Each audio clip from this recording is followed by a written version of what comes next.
الفاتحة. أعوذ بالله من الشيطان الرجيم. بسم الله الرحمن الرحيم. الحمد لله رب العالمين الرحمن الرحيم مالك يوم الدين إياك نعبد وإياك نستعين اهدنا الصراط المستقيم صراط الذين أنعمت عليهم غير المغضوب عليهم ولا الضالين.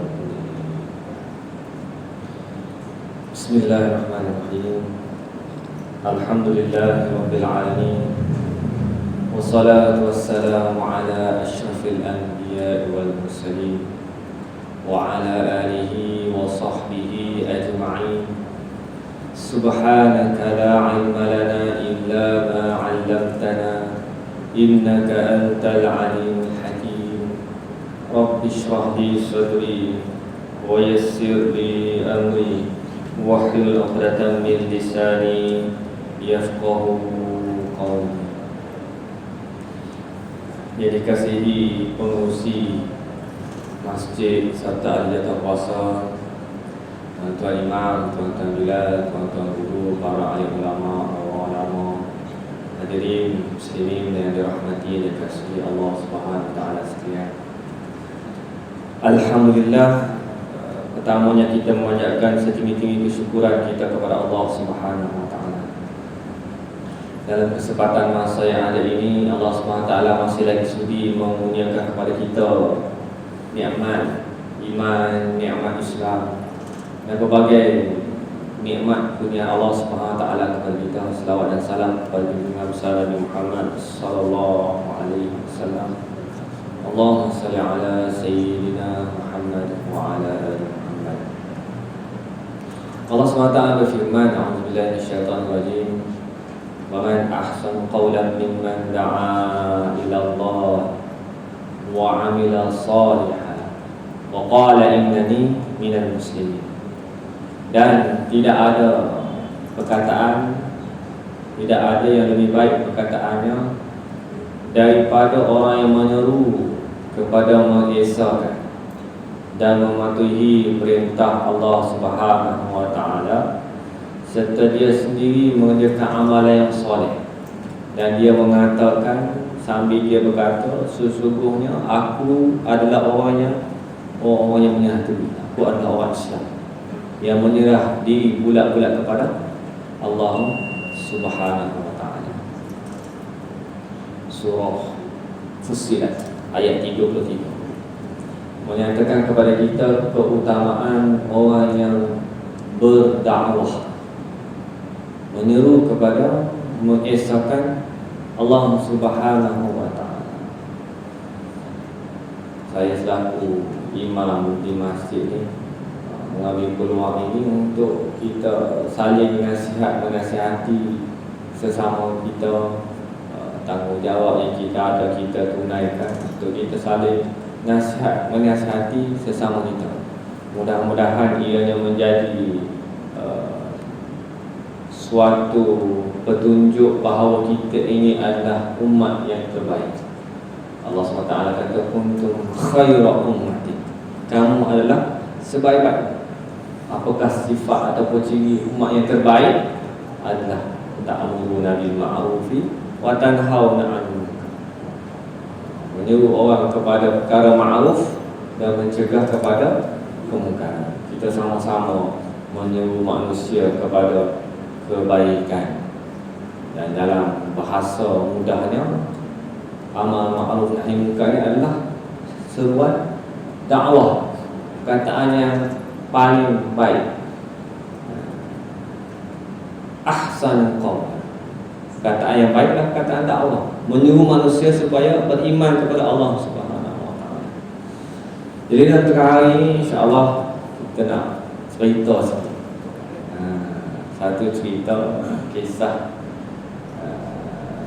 yang berlaku pada tahun ke-13 kenabian Nabi Muhammad SAW. Suatu peristiwa besar yang berlaku pada tahun ke-13 selepas Nabi SAW dilantik menjadi Rasul, iaitu peristiwa besar yang dinamakan peristiwa hijrah, Hijratul Rasul, yang menatijahkan lahirnya sebuah negara Islam, negara Islam Madinah, yang mengamalkan hukum hakam Allah Subhanahu wa taala, ia mempunyai pentadbiran Islam berlandaskan Al-Quran dan Sunnah Nabi sallallahu alaihi wasallam. Suatu masa yang agak panjang yang diambil oleh Nabi sallallahu alaihi wasallam selama 13 tahun. Apakah peristiwa yang berlaku sebelum daripada peristiwa hijrah tersebut? Ada dua peristiwa besar, tiga secara umum. Yang pertama adalah Bai'atul Aqabah yang kedua, berlaku pada tahun ke-13 kenabian Nabi sallallahu alaihi wasallam. Nabi sallallahu alaihi wasallam membuat janji taat setia bersama-sama dengan 73 orang wakil daripada Yathrib, yang kemudiannya Yathrib diberi nama Madinah. Kronologinya saya sebut tadi, hijrah, sebelum daripada hijrah adalah Bai'atul Aqabah yang kedua, 73 orang. Apakah yang berlaku sebelum Bai'atul Aqabah yang kedua? Iaitu Bai'atul Aqabah yang pertama, tahun ke-12 kenabian Nabi Muhammad SAW. Di pada tahun ke-12 kenabian Nabi SAW, Nabi SAW telah membuat perjanjian dengan 12 orang penduduk daripada Yathrib yang datang berkunjung ke Mekah pada tahun tersebut. Dan selepas berlaku perjanjian Aqabah yang pertama tadi itu, Nabi SAW telah mengutus Mus'ab bin Umair bersama-sama dengan rombongan Yathrib tersebut pergi ke Madinah, menjadi guru di Yathrib ketika itu, menjadi guru di Yathrib. Dihantar oleh Nabi SAW bersama-sama dengan 12 orang wakil daripada Yathrib itu untuk berdakwah. Dakwah. Kemudian tahun berikutnya mereka mai semula, tahun ke-13 hijrah, mereka mai semula 73. Maknanya hasil daripada usaha dakwah yang dilakukan, Mus'ab bin Umair berjaya membawa 73 orang nakib yang membuat taat setia kepada Nabi SAW, yang membuahkan peristiwa hijrah yang melahirkan Madinatul Munawwarah. Kronologi yang sebelum daripada itu, ataupun rentetan peristiwa sebelum daripada Bai'atul Aqabah yang pertama dan Bai'atul Aqabah yang kedua adalah peristiwa dakwah yang panjang, ujian yang diterima oleh Nabi sallallahu alaihi wasallam, usaha dakwah yang dibuat oleh Nabi sallallahu alaihi wasallam, menyampaikan wahyu Allah Subhanahu wa taala, mengajak manusia beriman kepada Allah Subhanahu wa taala. Mula di rumah Al-Arqam bin Abi Al-Arqam, mereka membuat usrah, menjalankan tarbiyah, melaksanakan dakwah, ajak orang yang ada di sekeliling, yang membuahkan suatu hasilnya pada tahun ke-12 kenabian berlakulah perjanjian Bai'atul Aqabah tersebut. Nah, ceritanya di sini bahawa pentingnya kerja dakwah. Semua kena buat kerja dakwah, mengajak manusia beriman kepada Allah Subhanahu wa taala dan mengajak manusia untuk mengamalkan hukum hakam Allah Subhanahu wa taala.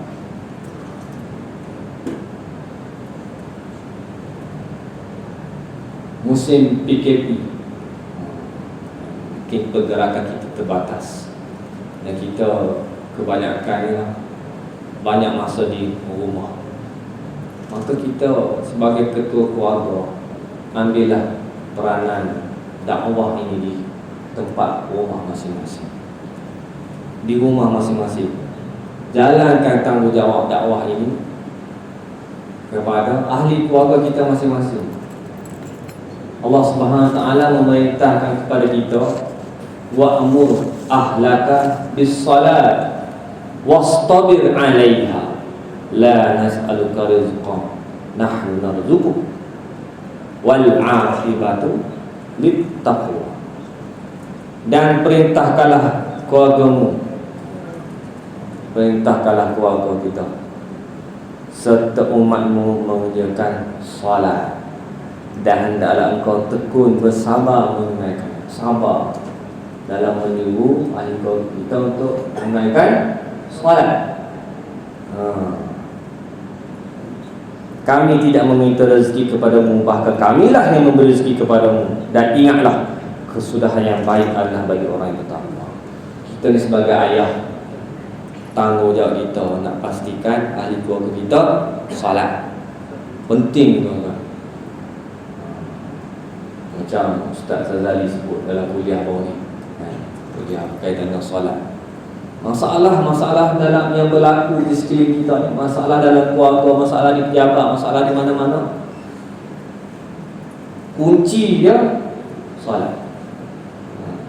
Ustaz Zazali cerita, bila orang main mengaji dengan dia, cerita tentang masalah-masalah dan sebagainya, dia kata Tok Guru Jahil Saleh sebut, tanya orang,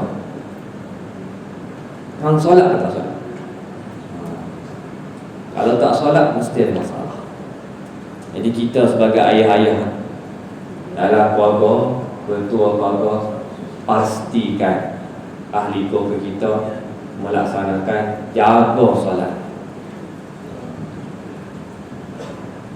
Nabi SAW suruh, muru awladakum bis solat, suruhlah anak-anak kamu solat pada umur dia 7 tahun. Kalau 10 tahun tak solat, pukullah dia, rotan. Jadi tanggungjawab kita jaga solat, jaga solat anak-anak kita. Musim PKP ni, budak-budak anak-anak kita tak sekolah. Hari sekolah bangkit awal, hari tak sekolah, subuh ke apa, kalau bangun subuh. Kalau tak bangun subuh, kita sebagai ayah ni tanggungjawab ni untuk gerak dia sampai di wangi. Penting benda ni. Laksanakanlah tanggungjawab kita di rumah kita masing-masing. Jaga anak-anak kita, jaga isteri kita, jaga dia, supaya dia pun melaksanakan ibadah solat.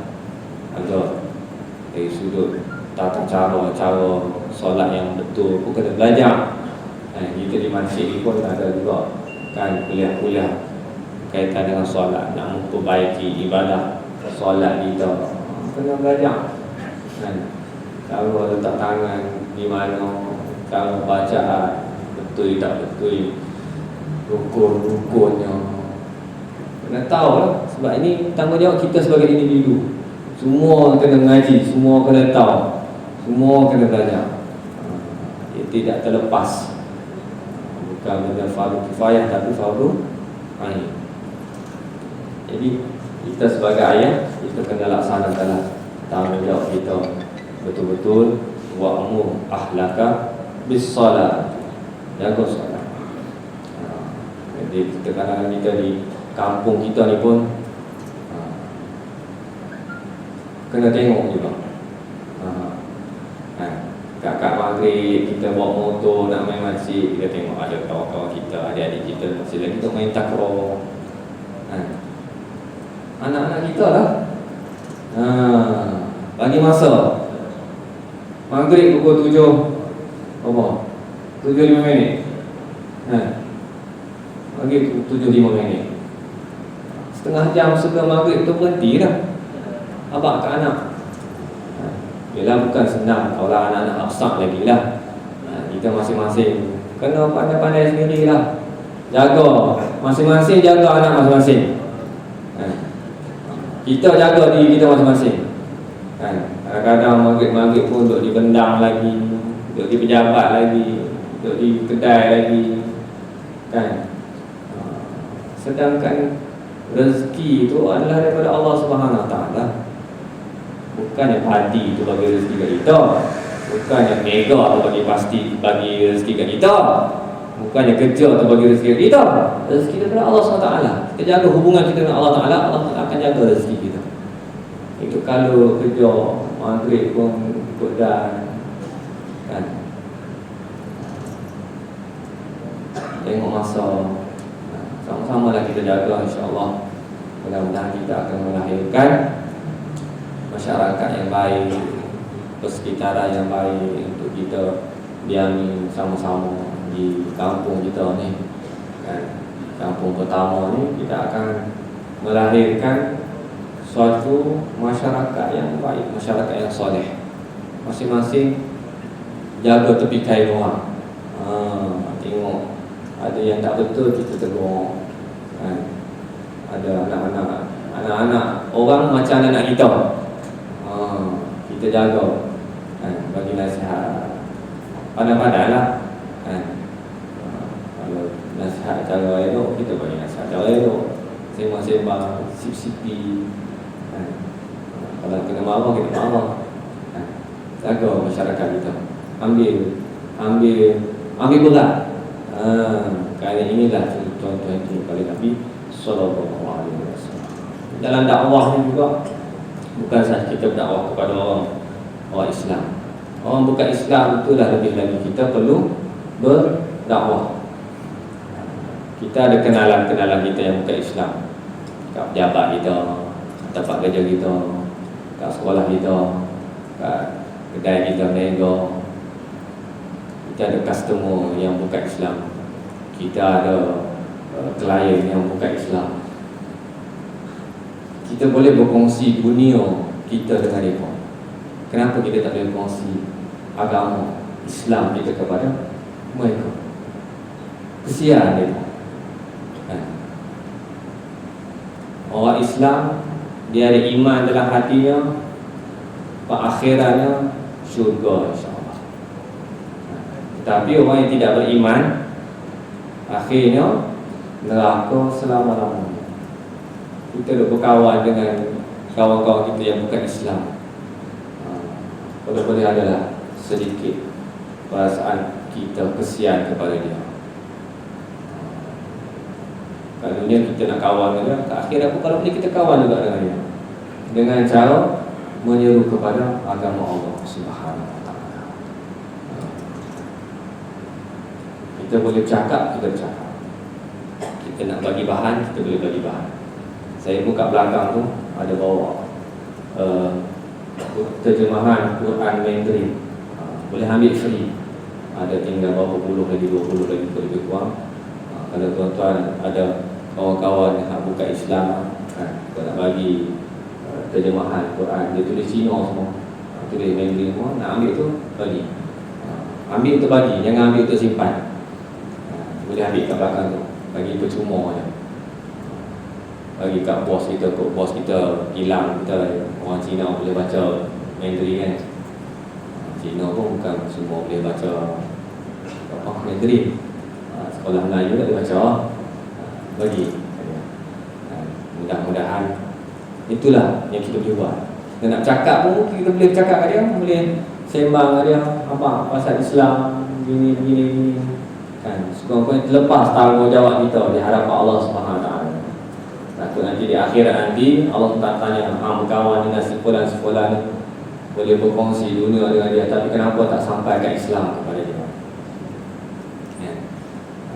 Nabi SAW sangat kasihan dengan umat, sangat kasih, sayang kepada umat.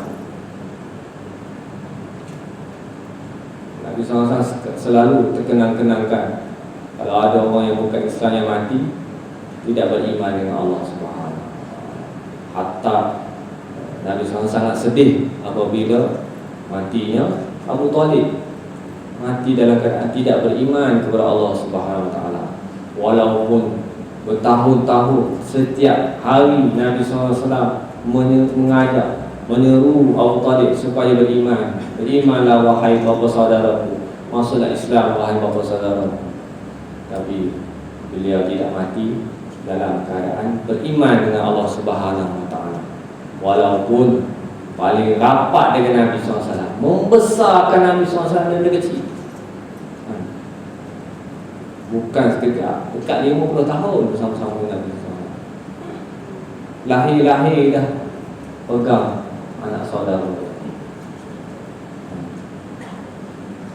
membesar bersama-sama, pergi niaga sama-sama, pergi ke Syam, niaga sama-sama sampai umur 40 tahun menerima wahyu. Mana dah 40 tahun dah bersama-sama dengan Nabi SAW menerima wahyu.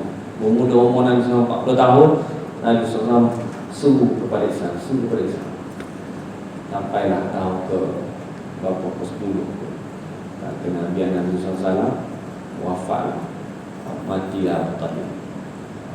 Sedihnya Nabi SAW. Ini wasalam. Kita juga ada perasaan kasihan kepada umat, kasihan kepada umat yang berbuat dosa, yang melakukan maksiat, yang tidak beriman dengan Allah Subhanahu Wa Taala.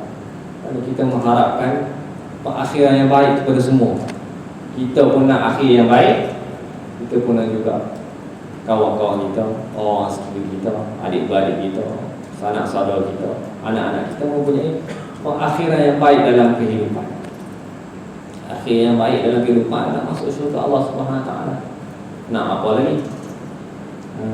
Masuk syurga ada happy ending story ever after. Mudah-mudahan Allah SWT memberi kekuatan kepada kita untuk beramal, memberi kekuatan kepada kita untuk melaksanakan dakwah. InsyaAllah paling kita semuanya akan menjadi seorang pendakwah, paling tidak pun dakwah kepada ahli keluarga kita. InsyaAllah mudah-mudahan bila masing-masing jaga ahli keluarga masing-masing. Dalam kita ada berapa puluh orang, ada berapa 200 orang, 200 keluarga kita jaga. Kampung kita ni ada 200 keluarga, InsyaAllah selamat kampung kita. InsyaAllah mudah-mudahan sedikit sebanyak dapat memberikan peringatan kepada kita. Qul qawli hadza wa astaghfirullahalazim li wa lakum. Billahi taufiq wal hidayah. Assalamualaikum warahmatullahi wabarakatuh.